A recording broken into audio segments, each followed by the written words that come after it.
টকটকে লাল রঙের গাড়ি নিয়ে পানিতে ভেসে যাচ্ছেন এক দম্পতি। একইভাবে সবুজ, সাদা, কালোসহ বাহারি রঙের অত্যাধুনিক গাড়িগুলোকে নিয়ে খালে চালিয়ে নিতে ব্যস্ত গাড়িপ্রেমীরা। পানিতে গাড়ি চালানোর এমন অভিনব দৃশ্য দেখতে ভিড় করেছেন অসংখ্য পর্যটক ও স্থানীয়রা।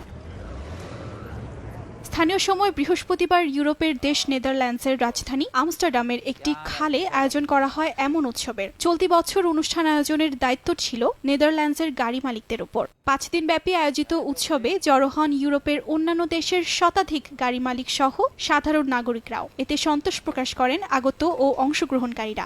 It's very interesting when with the car we go into water. A lot of people are watching. It's very strange for the first time, so it's very emotional.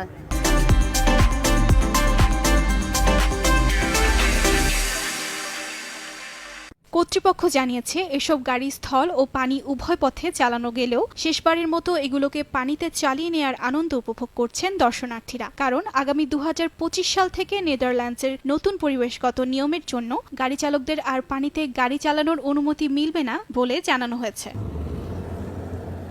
Arjita শেহজিন, সময় সংবাদ।